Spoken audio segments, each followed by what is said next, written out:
हमारे साथ मौजूद हैं सीनियर तज्जियाकार अदनान आदिल साहब। अदनान साहब, वेलकम टू सुनो पाकिस्तान। कैसे आप? बिल्कुल, बहुत अच्छा हूँ, शुक्रिया।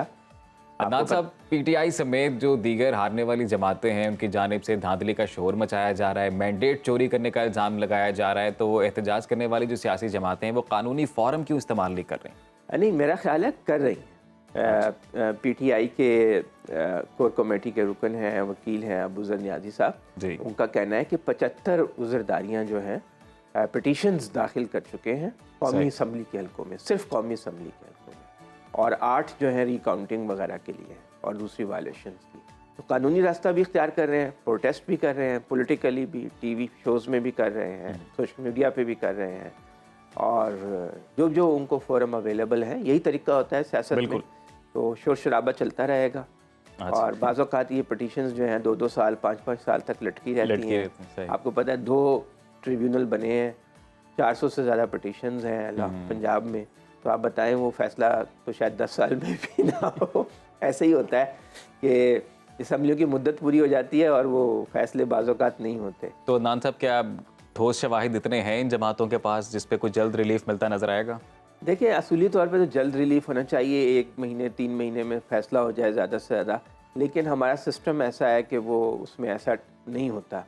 लेकिन ये कि उनका दावा ये है कि उन्होंने पोलिंग स्टेशंस पर जो रिज़ल्ट इकट्ठे किए और तमाम पोलिंग स्टेशन के फॉर्म्स जमा किए, तो उनका नतीजा और है, और जो इलेक्शन कमीशन के रिटर्निंग अफसर ने अनाउंस किया वो और है। फॉर्म 45 अलग है, फॉर्म 47 अलग है। और अब ये बात सिर्फ पीटीआई नहीं कह रही है, जमात इस्लामी भी कह रही है, तहरीक लब्बैक भी कह रही है, ये बात शाहिद खाकान अब्बासी भी कह रहे हैं, मुस्तफ़ा नवाज़ खोखर भी कह रहे हैं। तो जो पीटीआई के साथ नहीं हैं वो लोग भी ये दावा कर रहे हैं। इलेक्शंस पे काफ़ी सवालिया निशानात उठ गए हैं, मुतनाज़ा हो गए हैं, और उनकी साख, अखलाकी साख जो है। अदनान साहब, आपको क्या लगता है कि अब कितना अरसा ये कन्वर्सेशन चलेगी? चलती कितना अरसा ये बातचीत होती रहेगी? तवील अरसे तक चलती रहेगी। ये जो हुकूमतें बनी हैं इनकी अखलाकी साख कमज़ोर है, गो के बन गई हैं। अब कानूनी तौर पे तो ठीक है, लेकिन ये कि उनकी अखलाकी साख आवाम की नज़र में और जो भी इंटरनेशनल लेवल पे भी उनको रिकग्निशन नहीं मिली इलेक्शंस को, जमहूरी ममालिक ने तस्लीम नहीं किया बल्कि शदीद एतराज़ात उठाए हैं। तो ये एक अफसोसनाक बात है। इलेक्शन गैर मुतनाज़ होने चाहिए, आवाम का जो मैंडेट है उसका एहतराम करना चाहिए। अदनान साहब, हमारे यहाँ पे जितने भी सियासी रहनुमा हैं या सियासी जमातें हैं, उनकी ग्रूमिंग इस एतबार से क्यों नहीं हो पाती कि हारने वाला बंदा एक्सेप्ट कर ले? बड़े ही ओपन हार्ट के साथ हम देखते हैं कि हमारी सियासत एक दायरे में घूमती है, जो भी सियासी जमात हारती है इसी तरह से शोरो गुल। किरदार की कमी है, लेकिन ये कि बाज़ लोग धांधली से जीत भी तो जाते हैं ना, वो भी क्यों धांधली करवाते हैं।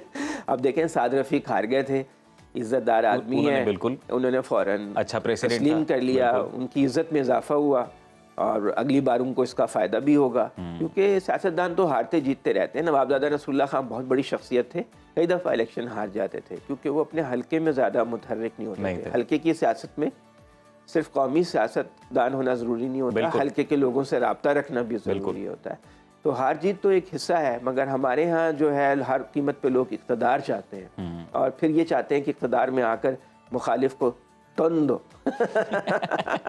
दीवार में चुन दो। अच्छा। तो ये जो रवैया है ना, ये जमहूरियत के ख़िलाफ़ है। जमहूरियत की जो पिलर्स हैं, बहुत से पिलर्स हैं। एक पिलर ये है कि ख़ानदगी हो, यानी बड़े लेवल पे लोग जो हैं पढ़ना लिखना जानते हैं। बिल्कुल। और दूसरा पिलर ये है कि लोग इख्तलाफ बर्दाश्त करें, दूसरे की राय का इख्तलाफ, दूसरे का नुक्ता नज़र का इख्तलाफ। बदकिस्मती से हमारे यहाँ वो कल्चर अभी पूरी तरह फ़रोग़ नहीं पा सका। कोई इख्तलाफ करता है तो हम उसको बुरा भला कहना शुरू करते हैं, गालम गलोच शुरू कर देते हैं, तलखी हो जाती है।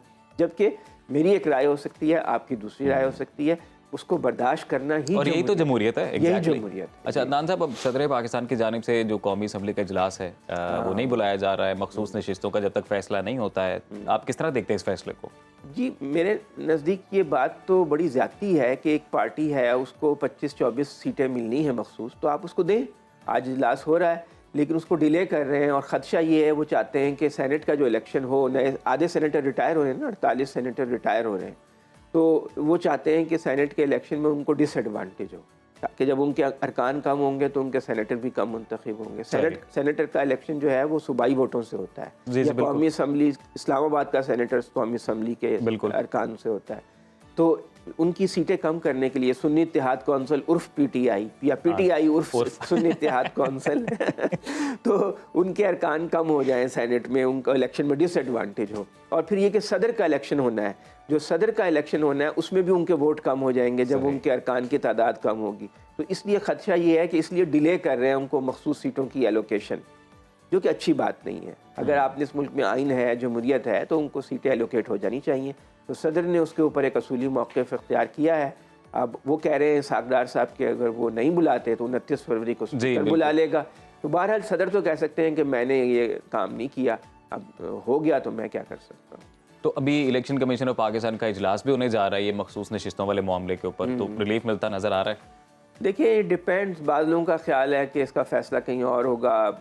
اب اصل میں پی ٹی آئی کے تعلقات ریاستی اداروں سے کچھ اچھے نہیں ہیں، اور ان کے درمیان کوئی مصالحت ورکنگ ریلیشن شپ قائم نہیں ہو سکا، اس کا بھی مسئلہ ہے.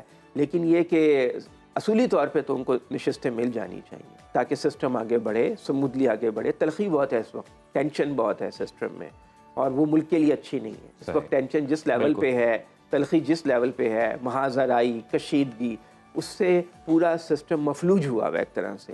پوری قوم جو ہے وہ ایک اضطراب کی حالت میں ہے. یہ ٹینشن کم ہوگی اور جب سسٹم چلے گا، ان کو نشستیں مل جائیں گی، تو اس سے چیزیں آگے بڑھنی شروع ہو. اچھا عدنان صاحب، ابھی پی ٹی آئی کے انٹرا پارٹی الیکشن کا ہم ذکر کرتے ہیں تو ان کے چیئرمین کے لیے بیرسٹر علی ظفر کا نام دیا گیا، پھر انہوں نے اپنا نام واپس لے لیا. تو اس کی کیا وجہ سامنے آئی، کیوں انہوں نے اپنا نام واپس وہ لیا؟ کہہ رہے ہیں کہ ایک تو یہ کہ میں بہت زیادہ لیگل کیسز میں انوالو ہوں، اچھا، تو وہ پھر میرا کام متاثر ہوگا. پھر یہ ہے کہ علی ظفر جو ہیں ایک اچھے بڑے سیزنڈ لائر ہیں اور اچھے سیاستدان بھی ہیں اب، لیکن پارٹی چلانا کچھ اور مسئلہ ہے. پارٹی میں آپ کو پتہ ہے بڑے جھگڑے ہوتے ہیں، ایک دوسرے کی ٹانگیں لوگ کھینچتے ہیں، اور سیاستدان کا مزاج کچھ اور طرح کا ہوتا ہے. شاید علی ظفر کا وہ مزاج نہیں ہو. جاتے جاتے کوئکلی ایک آنسر، تو کون ہو سکتا ہے چیئرمین شپ کا جسے بانی پی ٹی آئی چاہیں گے، جسے بانی پی ٹی آئی نامزد کریں گے؟ ٹھیک ہے جی، بہت شکریہ عدنان نادل صاحب، آپ نے سنو پاکستان کو وقت دیا اور اس سے متعلق اپنا تجزیہ پیش کیا.